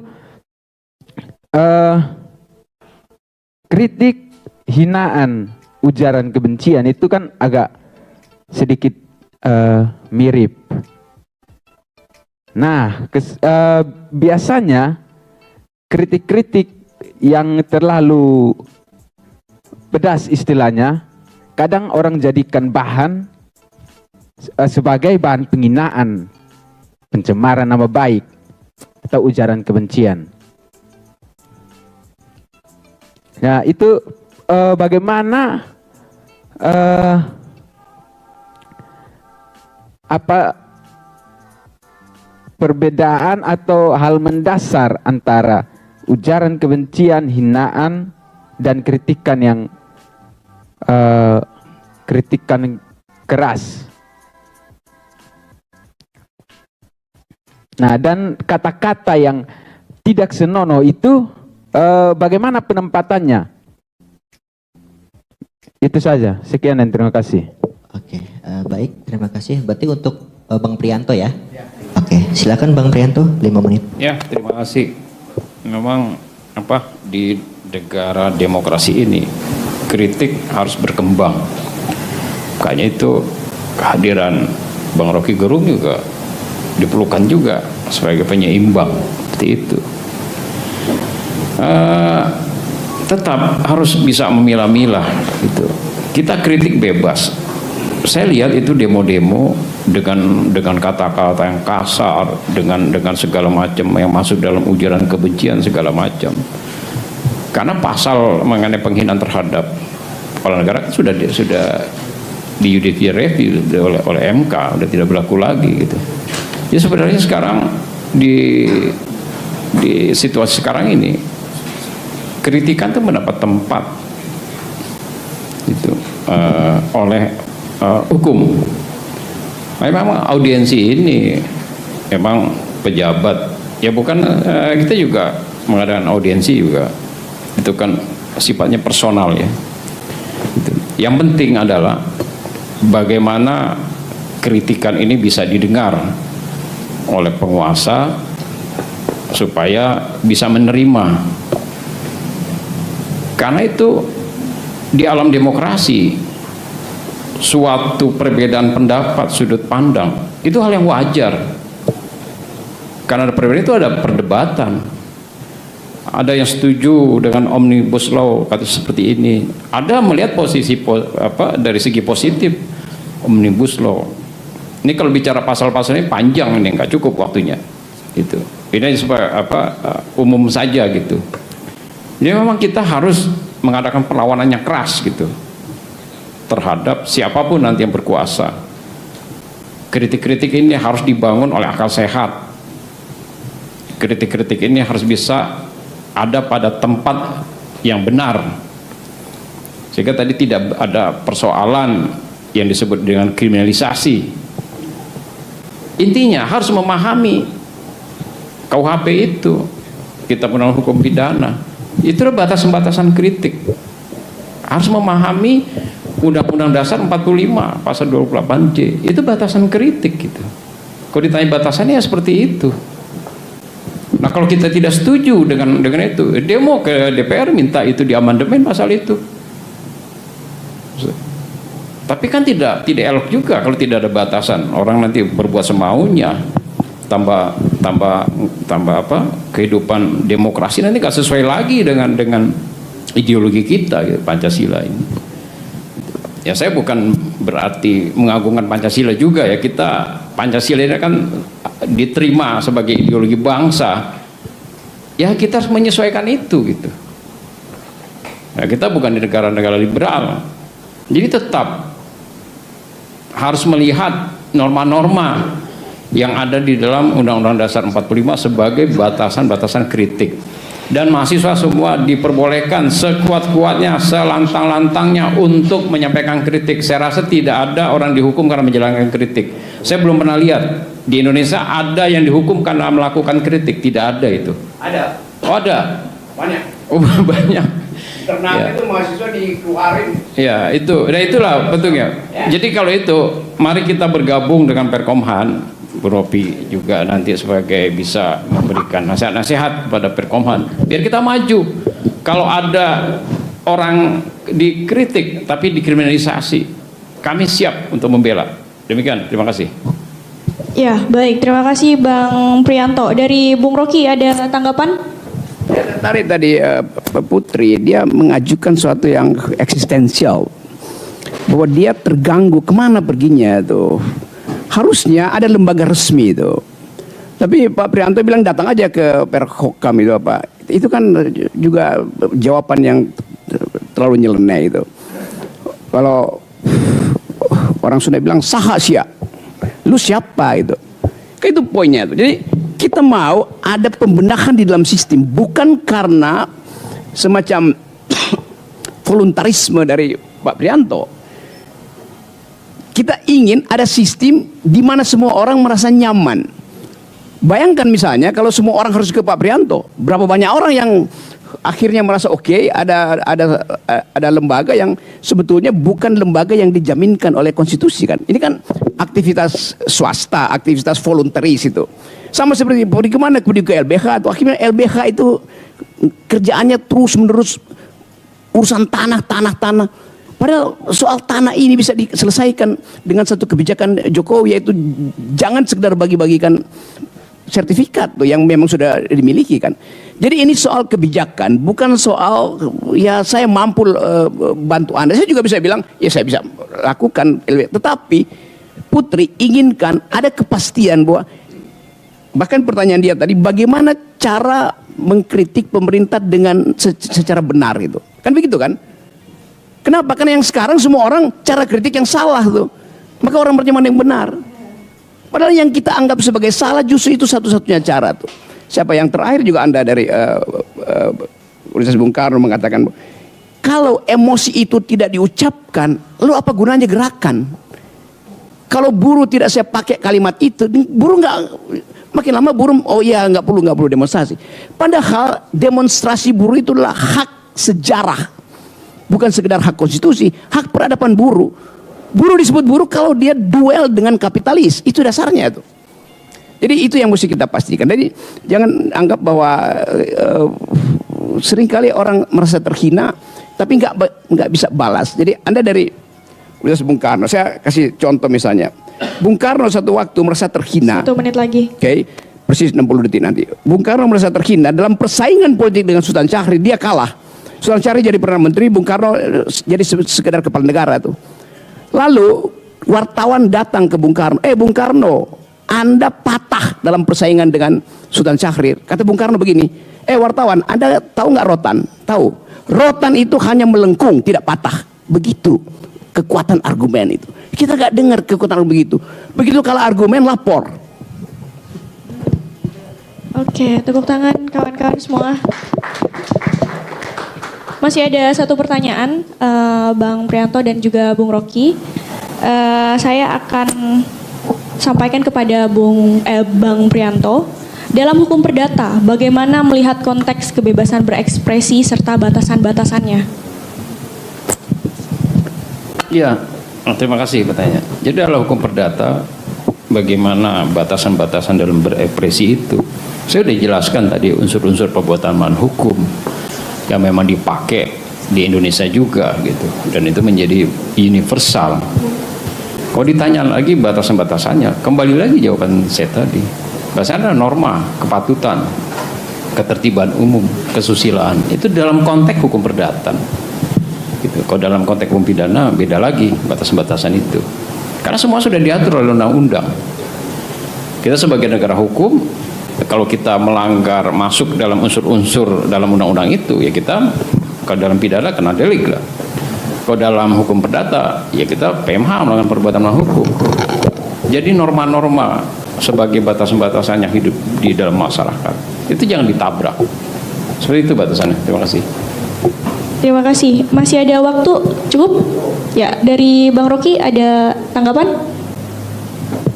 Ya, memang ya, kita sebut norm sesuatu yang dipostulasikan untuk regulasi. Norma itu fungsinya regulasi. Bahkan dalam pengertian Immanuel Kant itu, norma itu fungsinya regulatif ideal. Dia adalah bayangan di depan yang bisa kita isi dengan momentum hari ini, itu namanya norma itu. Dan kita nggak bisa ambil norma itu untuk diterapkan pada keadaan konkret. Kan itu dasarnya kan. Jadi norma itu dia fluxing, in the making, ongoing, itu dasarnya tuh. Itu yang saya terangkan tadi, norma bahwa saya tidak sopan, maka saya dilaporkan oleh 24 manusia Indonesia yang separohnya adalah PDIP itu. Saya tidak sopan, normanya saya tidak sopan. Sekarang mereka berubah, menganggap saya yang benar setelah ada kejadian di MK itu. Coba bayangkan bagaimana norma itu berubah karena perkembangan situasi. Jadi saya mau terangkan itu supaya tidak ada semacam pembatasan itu. Bahwa ini norma, apa yang itu norma? Bahkan norma itu bisa diucapkan di dalam satu momentum dan berubah normanya ketika momentum itu berubah. Jadi norma selalu ada di dalam kondisi semiotik. Saya pakai bahasa akademis. The semiotic condition of norm. Itu bukan dalil. Nah, pengertian-pengertian itu jangan dipaksakan hanya untuk memenjarakan seseorang. Assalamualaikum warahmatullahi wabarakatuh. Baik, terima kasih Bang Rocky. Saya mengundang satu penanggap lagi dari kawan penanggap. Ada yang bersedia? Boleh, silakan. Oke, baik, terima kasih moderator. Menarik memang pembahasan daripada Bang Prianto. Kalau hasil daripada laporan terhadap Bang Rocky Gerung karena ada unsur-unsur penghinaan melalui narasi-narasi kritiknya, dan tadi sudah klarifikasi bahwa tidak seperti itu yang tersebar sesuai dengan di media sosial. Namun secara pribadi kita hidup dalam negara demokrasi. Hidup dalam negara demokrasi memaksakan kita untuk mempertentangkan ide, bertarung ide. Agar apa? Melahirkan satu kualitas hukum, kualitas politik, kualitas demokrasi yang lebih baik. Itulah yang disebut dengan proses dialektika. Nah, praktiknya hari ini banyak daripada salah satu dari sekian banyak orang yang dikriminalisasi, diintimidasi karena perjuangan atas hak tanahnya, perjuangan atas hak untuk hidupnya. Apalagi kita dalam basis mahasiswa bicara soal pendidikan hari ini yang tujuannya itu adalah mencerdaskan kehidupan bangsa. Kalau kata Paulo Freire, pendidikan itu sebagai satu ruang untuk membentuk karakter kritis daripada generasi muda. Namun hari ini tidak ada. Keresahan itu kita bawa, sampaikan kepada pemerintah, kita dituduh subversif. Itu yang pertama. Kedua, proses perjuangan yang dibangun oleh petani, buruh, dan bahkan di Maluku Utara, saya dari Maluku Utara, saya menyaksikan bagaimana masyarakat Sagea itu dipukul membabi buta. Lalu pernah Abang Prianto melihat itu sebagai satu kebiadaban negara dalam memperlakukan rakyat? Pernah nggak melihat itu? Saya melihat bahwa hari ini negara melakukan tindakan pembungkaman, menutup ruang demokrasi. Mereka tidak memikirkan dampak psikologis terhadap generasi muda. Dampak psikologis, kita akan takut untuk menyampaikan pendapat, bicara soal situasi yang terjadi dalam kehidupan kita. Kita akan takut. Nah, pertanyaan saya sederhana. Apakah Pak Prianto pernah memikirkan dampak psikologis, dampak sosiologis terhadap masyarakat melalui gugatan terhadap Bung Rocky Gerung? Karena Bung Rocky Gerung ada, itu memancing adrenalin kita untuk berpikir, memancing kita untuk bertindak berani. Itu harus diakui oleh kita, khususnya mahasiswa. Tapi melalui laporan-laporan itu adalah bentuk intimidasi secara psikologis maupun gerakan yang 1 hari menit ini lagi. dibangun oleh generasi muda.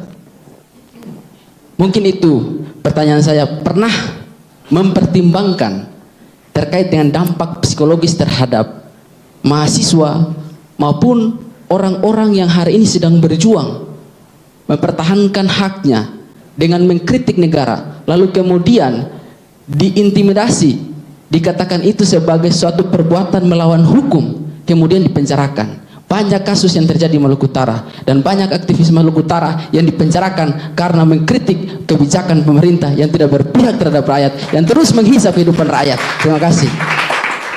Baik, terima kasih. Silahkan Bang Prianto, waktunya 5 menit. Ya, terima kasih. Ini melebar pertanyaannya. Kalau gugatan saya kan perdata ya. Bukan, gugatan itu muncul bukan karena kritikan, gitu. Itu bisa dilihat, apalagi yang di depan itu sudah pegang konsep gugatan saya. Jadi kalau sahabat ada kritikan, dibungkam, dipukul, itu namanya on rahmatih overhead, perbuatan melawan hukum oleh penguasa. Jadi melihat perbuatan melawan hukum itu harus dilihat dalam dua sisi. Masyarakat bisa melakukan perbuatan melawan hukum, disebut on rahmatih dat. Penguasa juga bisa melakukan perbuatan hukum, on rahmatih overhead dat. Posisinya sama. Prinsip equality before the law ini suatu asas yang ditegakkan. Tidak bisa tebang pilih. Sementara melakukan perbuatan melawan hukum penguasa tidak digugat. Kami menggugat hakim konstitusi di Indonesia dalam sejarah baru Penkumham yang menggugat hakim konstitusi. Tidak ada lagi, karena yang dilakukan oleh PBHI dan lain-lain itu masuk ke dalam ranah etika. MK putusannya tidak berakibat pada putusan nomor 90 gitu, hanya dipecat, diberhentikan. Itu sanksi yang paling keras. Dalam hal ini Penkumham menegakkan hukum dengan cara apa? Menggugat hakim yang salah melakukan putusan. Maka itu saya usulkan juga ke Prof Mahfud bahwa saatnya di Indonesia itu membuat lembaga eksaminasi nasional untuk menjaga putusan itu adil. Dan penegakan hukum itu harus bertolak dari keadilan. Jadi harus luas, jangan hanya normatif saja, tapi dipikirin juga prinsip-prinsip keadilan itu sebagai bagian dari penegakan hukum. Jadi saya setuju dengan pendapat itu, bahwa pengekangan terhadap sikap kritis seseorang itu menjadi secara psikologis menjadi ketakutan. Itu beda dengan gugatan saya. Saya tidak menggugat Bung Rocky Gerung karena melakukan kritik, salah itu. Gitu. Saya menggugat dalam dimensi yang lain, dan saya tidak akan utarakan di sini karena itu tidak etis. Karena saya menghargai Bung Rocky Gerung gitu kan. Jadi nggak mau terlalu dibuka gitu. Yang jelas gugatan saya bukan karena Bung Rocky Gerung itu melakukan kritikan, bukan. Gitu. Jadi kalau ada yang melakukan kritikan, undang-undang menjamin kok itu. Undang-undang Dasar 45 menjamin. Sehingga betul apa yang dikatakan oleh Bung Rocky Gerung itu, yang diresahkan oleh Putri menyangkut kebijakan apa yang dilakukan oleh negara ini agar masyarakat yang kritis ini terlindungi hak-hak untuk berpendapat, menyuarakan secara kritis terhadap pemerintah. Gitu. Memang saya melihat dari perspektif yang beda dalam hal ini. Nah itulah kita perdebatan kan harus ada dua sisi yang kita lihat. Yang saya melihatnya ke kiri, yang saya melihat ke kanan. Itu wajar gitu. Dan saya nggak menyalahkan pendapat mahasiswa karena melihat dari sisi yang beda dengan saya gitu.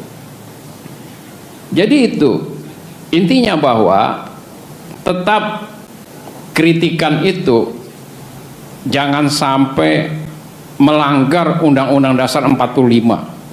Karena Undang-Undang Dasar 45 merupakan hukum dasar yang tertinggi dalam konteks norma hukum ya. bukan ius constituendum, tapi ius constitutum. Undang-Undang Dasar 45 ini merupakan norma dasar yang harus Menit lagi. di berapa menit lagi? 1 menit. Ya, yang harus dipedomani dalam melakukan kritik. Tapi kalau kritik itu dilakukan oleh mahasiswa dengan tidak ada batasan-batasan, ya itu akan menimbulkan kekacauan juga. Kan kita melihatnya ada dua sisi. Bukan hanya mahasiswa juga yang mempunyai hak, masyarakat lain juga punya hak agar kehidupan berbangsa dan negara ini ada suatu keselarasan. Jadi ada suatu kenyamanan gitu. Jadi jangan sampai juga kritik-kritikan itu berujung pada suatu perbuatan melawan hukum. Karena apa? Karena normanya ada gitu. Dan kita berpikirnya bukan di alam Waktunya habis. tapi di dalam norma hukum. Makasih. Ya, terima kasih Ibu Priyanto. Dari Bung Rocky ada tanggapan?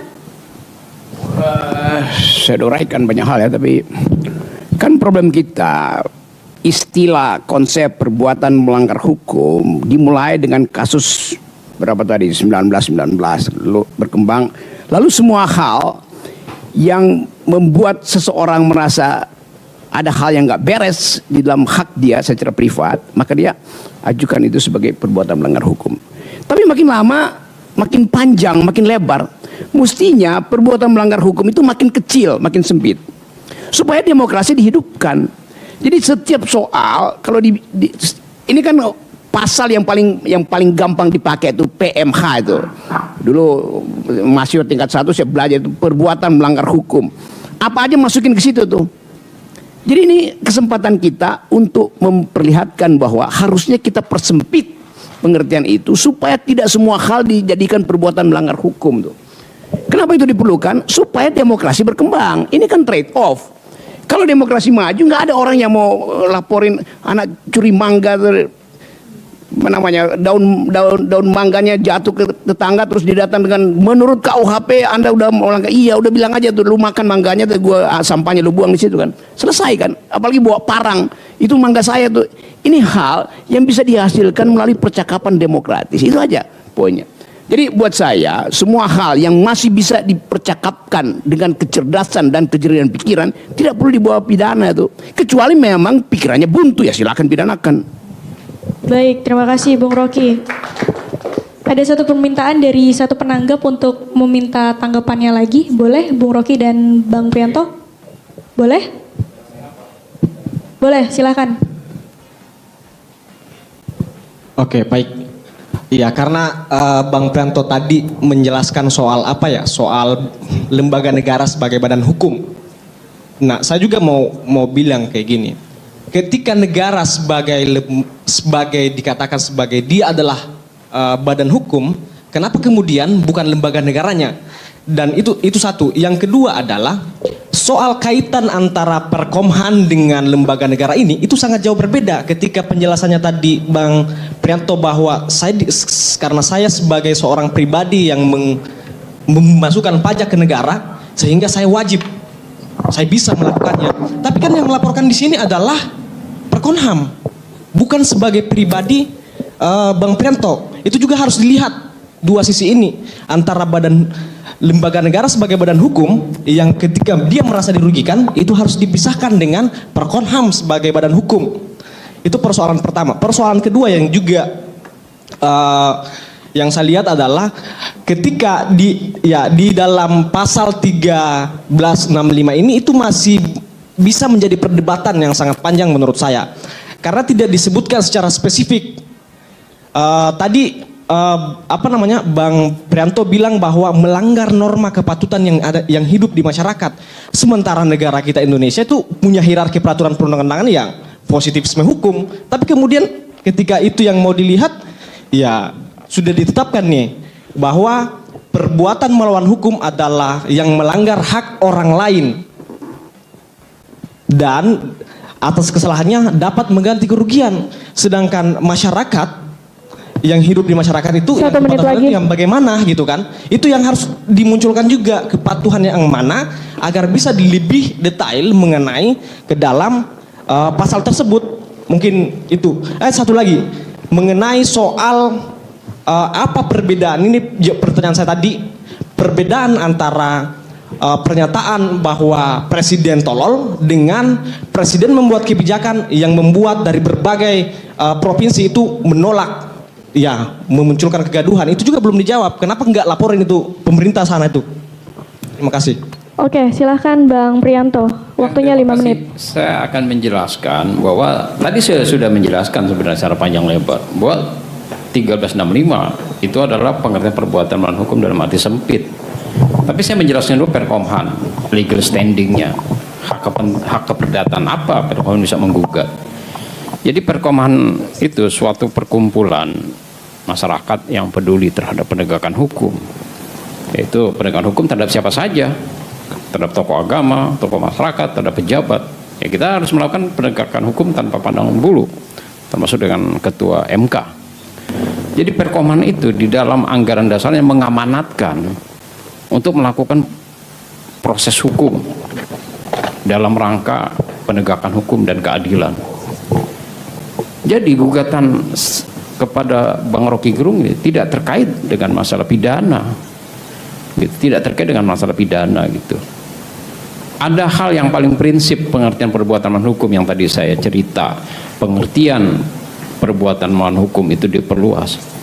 Kalau perbuatan perkataan itu, perbuatan Bung Rocky Gerung dilakukan sebelum tahun 1919, itu bukan merupakan perbuatan melawan hukum, tapi kan dilakukan setelah adanya pengertian perbuatan melawan hukum yang diperluas, yaitu melanggar hak-hak subjektif orang lain. Hak subjektif apa?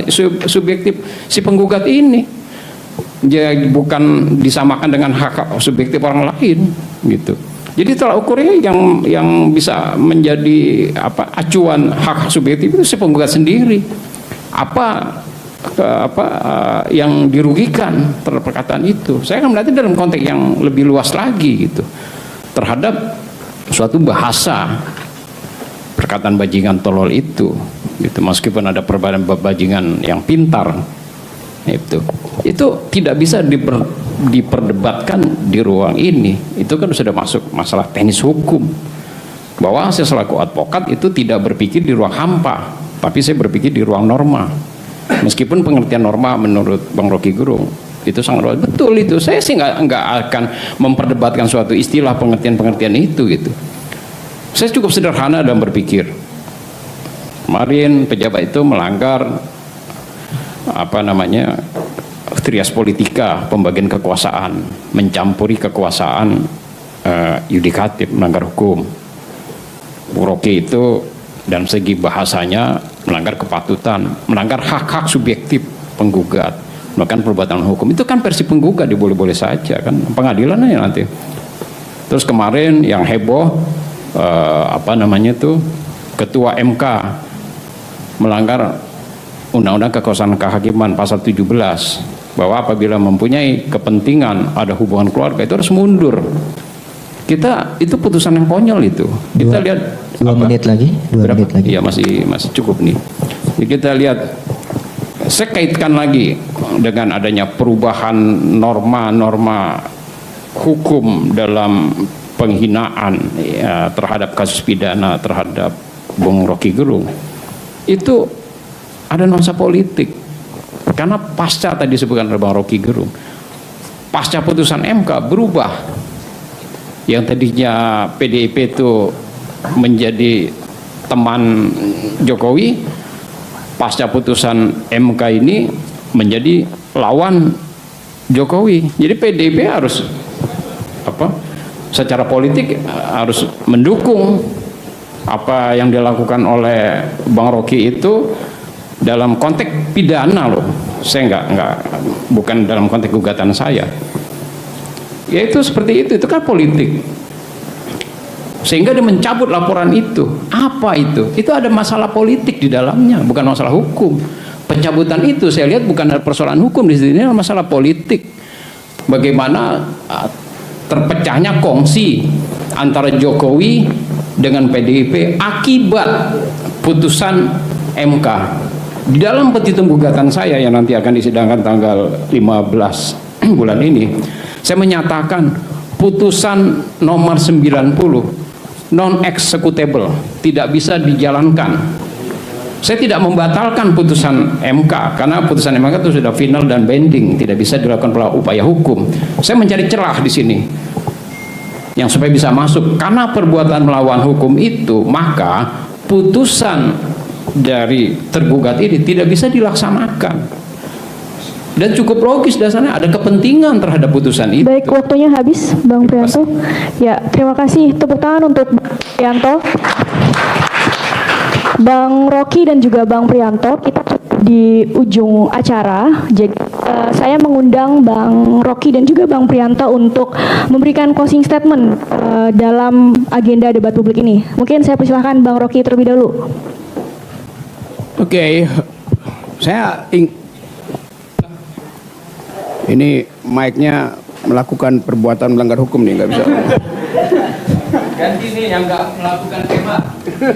Jadi nggak melakukan tema begini. Oke, itu. Oke, saya terima kasih karena seharusnya peristiwa ini, event ini dilakukan sebelum Pak Prianto dan lembaganya itu melaporkan. Kan mesti begitu kan? Undang aja saya debat. Sehingga oke, selesai di sini kan. Kan sebetulnya ini clear bahwa poin-poin yang diajukan oleh penggugat pada saya, bagi saya oke, itu hak warga negara untuk mengajukan gugatan. Saya hanya periksa argumennya itu. Kalau di awal saya katakan bahwa saya bahkan mengajukan tesis awal, kalau Jokowi seorang bajingan pinter, dia akan undang debat Omnibus Law. Tapi dia pengecut, maka konsekuensinya saya mesti sebut dia bajingan tolol. Kan itu soal verbatimnya begitu kan.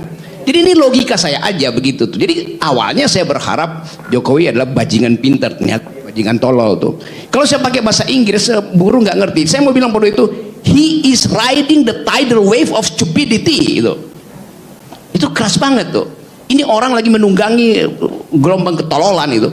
Tapi kan nggak bisa jadi soundbite kan. Karena ini situasi di mana buruh mau demonstrasi, maka saya provokasi sebetulnya. Memang saya mesti provokasi, masa saya tahan-tahan. Kan buruh itu berhak untuk demonstrasi, itu hak sejarah, hak peradaban buruh. Maka kita mesti dorong. Maka kalimat itu saya keluarkan. Nah itu pentingnya membaca konteks itu. Saya ucapkan itu betul-betul dalam konteks orang mau demonstrasi itu. Maka saya tolong dia, sebetulnya itu menolong buruh. Bukan menghina presiden, saya menolong buruh untuk put your spirit up itu.